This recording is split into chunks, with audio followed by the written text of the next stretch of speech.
Hello, and welcome back. This is it, the grand finale of our deep dive into career resilience in the age of AI. We had been on quite a journey together, and today we're going to bring it all home and connect all the dots. So just as a heads up, this has been a 9-part review of the big research report from Virtualization Options LLC. And, as you can probably guess, these explainers have really only scratched the surface of what's in that full report. So let's think of this session as our highlight reel, a chance to look back at the roadmap we've built together. And speaking of the journey, I just want to say congratulations for making it all the way through with us. I mean it. You've stared into the challenges of this new era, and more importantly, you've started to equip yourself with the tools to not just get by, but to actually thrive. That's huge. Okay, so here's our game plan for today. We're going to quickly retrace our steps. We'll look back at how we mapped the AI landscape. We'll review your personal resilience toolkit, check in on the role of leadership, and then finally chart your path forward. Sound good? Let's dive in. So right at the beginning, we started by just defining the problem. Chapters 1 and 2 were all about getting our bearings, understanding this brand new world of AI-driven uncertainty and facing the fact that our old career maps, well, they just don't work anymore. Remember this? This was the first big idea we talked about from Chapter 1, the 30% AI rule. The whole point here is that this isn't about AI replacing us. It's about partnership. The idea is that AI handles maybe 30% of the work, the first drafts, the number crunching, while we humans keep the crucial 70%. That's the refinement, the critical thinking, the strategic calls.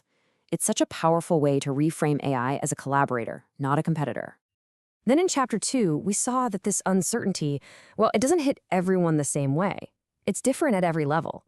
You've got frontline workers whose jobs are changing, managers who are stuck between the big strategy and their team's anxiety, and leaders who are dealing with these massive high-stakes unknowns.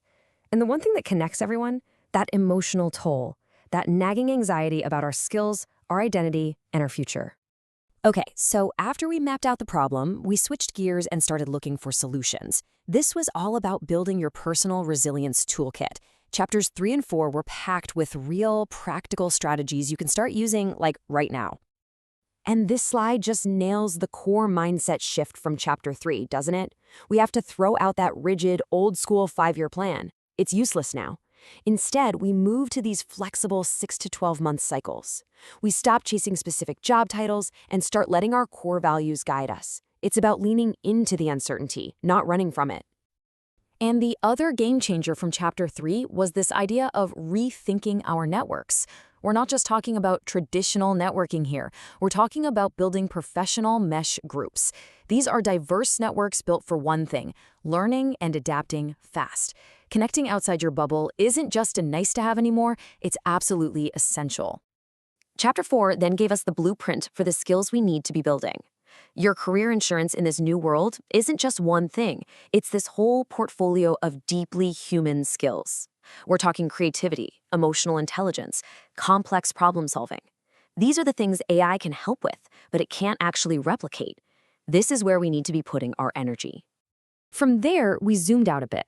We went from individual actions to the massive role that organizations have to play. Because let's be real, resilience isn't just on you. Chapters 5, 7, and 8 really dug into how leaders have to step up and adapt to guide their people through all this change. Now, this slide is really interesting because it shows the evolution that needs to happen. It's not enough to be a learning organization anymore. The new goal is to become an AI-augmented learning organization. This means using AI not just to be more efficient, but to actually sense what's happening in the market in real time, to experiment way faster, and to constantly adapt. It's about making the entire organization smarter. Chapter 5 gave us these 5 critical pillars for employee support. And it's not just about offering a training class here and there. It has to be a whole system. It all starts with being transparent, then really investing in reskilling, supporting mental health, and creating real paths for people to move and grow inside the company. Honestly, how an organization handles the human side of this, that's everything. And then Chapters 7 and 8 showed us how to take all these ideas and actually put them into practice. For individuals, it was about creating a solid plan to future-proof your career. And for leaders, it was about driving that deep organizational change. This is where we built the bridge from just talking about it to actually doing it. And that brings us to the finish line, our path forward. Chapters 6 and 9 were all about pulling everything together into a clear conclusion and, most importantly, a call to action. If you boil this entire 9-part series down to its essence, it really comes down to these interconnected ideas: flexibility in our career plans, a serious investment in our uniquely human skills, a real commitment to collaboration instead of just competition, the absolute necessity of support from our organizations, and the foundation for it all, a mindset of constant willing adaptability. So the big question is, what do we do now? Chapter 6 gave us this really clear, tiered call to action. If you're an individual, start investing in your own adaptability and building that mesh network today. Not tomorrow, today.